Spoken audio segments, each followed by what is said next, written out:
नमस्कारः, सुप्रभातम, नमो नमः। आज की संस्कृत कक्षा में हम कर्तव्यनिष्ठ के आधार पे संस्कृताचार्य कुलविंद्र जी के द्वारा रुचिरा भाग 2 संस्कृत की कक्षा 7 की बुक, 7वीं की कक्षा की बुक, उसमें पाठ 1 सुभाषितानी को पढ़ने जा रहे हैं।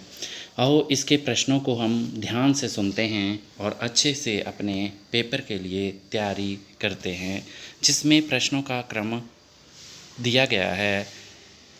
आंसरों की सुविधा के लिए लाल रंग में उनको चिन्हित किया गया है, जिससे आप सभी छात्रों को, आप सब अभिभावकों को इन प्रश्नों के आंसरों को देखने में, उत्तरों को जांचने में अच्छे से सुविधा होगी। संस्कृत रुचिरा भाग 2 कक्षा 7 के पाठ 1 सुभाषितानी के पहले प्रश्न में कहा गया है कि सर्वान् श्लोकान् सस्वरम गायतः। तो इसे आपके बच्चे, हमारे छात्र स्वयं ही इन श्लोकों को एक बार उच्चारण करेंगे और इसके मूल भाग को, इसकी पाठ की दूसरी जो वीडियो है जिसमें मैंने इन श्लोकों को बोलकर बताया है, आप उन्हें अवश्य सुनेंगे और उनको देख करके वैसे ही इनका अभ्यास अपने जीवन में दिन प्रतिदिन करेंगे, जिससे हमारी हिंदी के साथ साथ संस्कृत का भी एक अच्छा उच्चारण जो है, आवाज़ जो है, वो सबको आकर्षित करेगी, सबको सुनाई देगी। तो अब प्रश्न 2 की ओर चलते हैं। यहाँ कहा गया है यथा योग्यम श्लोकान मेलयता, कि उचित श्लोकों को सामने वाली पंक्ति में मिलाइए। तो सर्वप्रथम धन धान्य प्रयोगेषु, इसके सामने ना आसद भी किंचित आचरेत लिखा है, ये इसका सही आंसर नहीं है। तो हमें मिलान करना है, सही आंसर को सही के साथ मैच करना है, मिलाना है। जैसे नीचे लाल रंग में इसका आंसर लिखा गया है धन धान्य प्रयोगेषु विद्यायाः संग्रहेषु च, ये सही उत्तर है इसका। ऊपर वाली पंक्ति में देखो, चौथे पंक्ति में इसके आंसर को लिखा गया है, तो ऐसे हमें इसको मैचअप करना है, मिलान करना है। तो दूसरा है विस्मयो न ही कर्तव्यः, इसके आगे त्यक्त लज्जा सुखी भवेत लिखा है, जबकि इसका आंसर होना चाहिए बहुरत्ना वसुंधरा। तीसरा सत्येन धार्यते पृथ्वी, इसका जो मिलान है वो बहुरत्ना वसुंधरा के साथ ना होके सत्येन तपते रवि के साथ होगा। सद्भिर्विवादम मैत्री च, इसका जो मिलान है विद्यायाः संग्रहेषु च के साथ दिखाया गया है, जबकि यह उचित नहीं है। जो इसका सही क्रम है वो ना आसद भी किंचित आचरेत के साथ इसका मिलान करेंगे। आहारे व्यवहारे च, इस वाली पंक्ति के आगे सत्येन तपते रवि लिखा है, जबकि हमें इसको सही क्रम में मिलाना है। तो कौन सा सही क्रम होगा?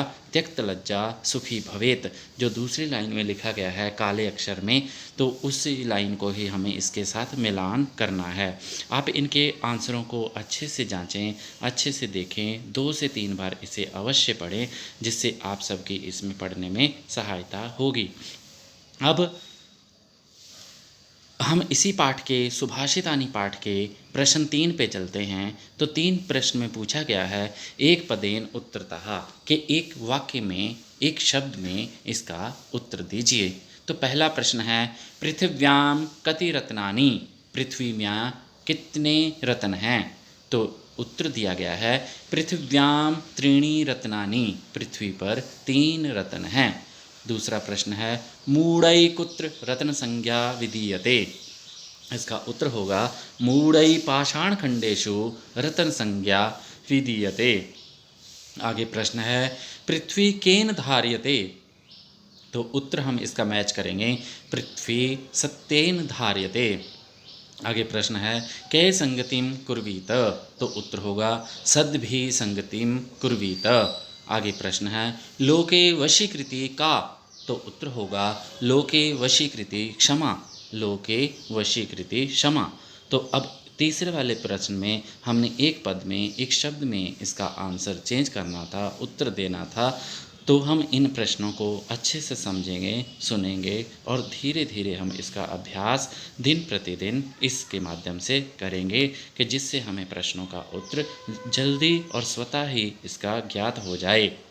आगे इसी पाठ के सुभाषितानि पाठ के प्रश्न 4 पे देखते हैं। तो कहता है कि रेखांकित पदानि अधिकृत्य प्रश्न निर्माणम कुरुतः। तो पहला प्रश्न यहाँ पे दिया गया है कि सत्येन वाति वायुश्च, वायु हवा सत्य के द्वारा बहती है। तो हमें इसके स्थान पे प्रश्न का निर्माण करना है। यदि हमसे कोई उत्तर पूछ लेता है कि उसका हमें प्रश्न बनाने को कहा जाता है, तो हमें प्रश्न कैसे बनाना चाहिए, यही इन प्रश्नों में समझाया गया है। केन वाति वायु। फिर आगे प्रश्न पूछा गया सद्भि एव सहासीत। इसका उत्तर होगा का भी एव सहासीत। तीसरा प्रश्न है वसुंधरा बहुरत्ना भवति। तो इसका उत्तर होगा का बहुरत्ना भवति।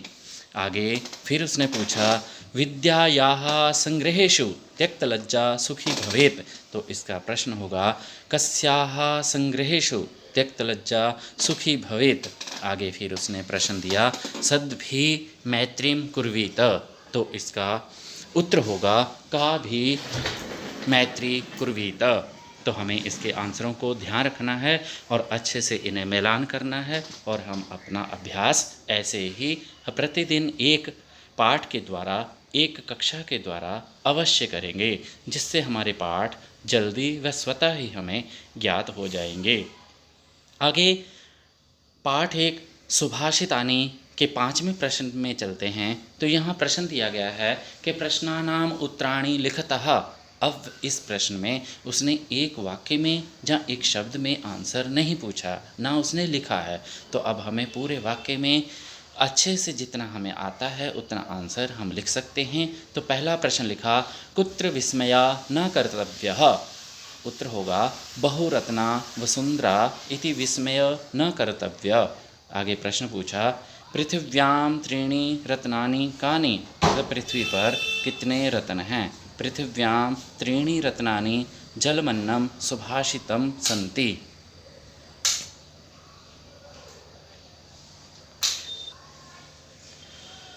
आगे पूछा पृथिव्यां त्रीणि रत्नानि कानि। तो उत्तर होगा पृथिव्यां त्रीणि रत्नानि जलमन्नं सुभाषितं सन्ति। तो आगे प्रश्न दिया त्यक्तलज्जा कुत्र सुखी भवेत्। तो उत्तर होगा त्यक्तलज्जा आहारे व्यवहारे च सुखी भवेत्। तो आगे इसी पाठ के हम प्रश्न 6 पे चलते हैं। तो 6 पाठ है सुभाषितानि। तो सुभाषितानि पाठ का दिया गया है कि प्रश्न मंजुषात् पदानि चित्वा लिंगानुसारम लिखता। तो उत्तर होगा रत्नानि वसुंधरा सत्येन सुखी अन्नम वहनी रवि पृथ्वी संगतिम। इन उचित शब्दों को हमें नीचे दिए गए शब्दों में भरना है। जैसे पुल्लिंग में दिया गया शब्द है सत्येन, रवि और अन्नम। ये 3 शब्द पुल्लिंग के हैं। आगे 3 शब्द स्त्रीलिंग के हैं वसुंधरा, पृथ्वी और वहनी। ये 3 स्त्रीलिंग में शब्द दिए गए हैं। कौन कौन से? वसुंधरा, पृथ्वी, वहनी। आगे नपुंसकलिंग में शब्द दिए गए हैं रत्नानि, सुखी, संगतिम। इन 3 शब्दों को हम पुल्लिंग में, नपुंसकलिंग में और स्त्रीलिंग में इन शब्दों को ध्यान रखेंगे। जिन शब्दों के पीछे आ की मात्रा या जिनको बोलने के बाद हमें लगता है कि ये शब्द स्त्रीलिंग में है या स्त्रीवाचक शब्द हैं, उन्हें स्त्रीवाचक शब्द में रखेंगे। और जो लगते हैं कि ऐसे पुरुष वाले या मेल वर्ग में आते हैं, वे शब्द हम पुल्लिंग में रखेंगे। जो मेल और स्त्रीलिंग या फीमेल में जिन शब्दों को उच्चारण नहीं किया जाता, उन शब्दों को हम तीसरे जो वचन है उसमें लिंग नपुंसकलिंग में लिखते हैं। अब इसी पाठ के प्रश्न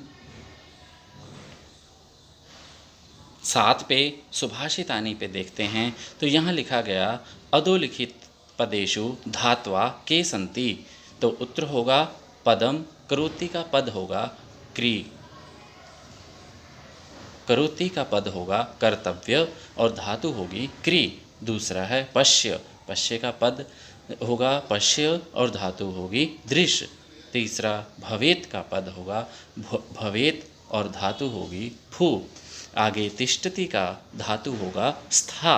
स्था का बाद में परिवर्तन होके तिष्ठति शब्द बनता है। आज की इस संस्कृत कक्षा में आपने पाठ 1 सुभाषितानि को पढ़ा, जो 7 क्लास की कक्षा थी, 7 कक्षा की बुक थी, जिसका नाम था रुचिरा। आपका पुनः इस कर्तव्यनिष्ठ संस्कृत अध्ययन की कक्षा में आपका स्वागत है। और पुनः ऐसे वीडियो देखने के लिए आप इस चैनल को सब्सक्राइब कर सकते हैं, शेयर कर सकते हैं, लाइक कर सकते हैं या कमेंट कर सकते हैं, ताकि जिससे हमें अग्रिम वीडियो में आप क्या जानना चाहते हैं और क्या जानना या सीखना चाहते हैं, हमें उसका ज्ञात होगा। आपका पुनः धन्यवाद।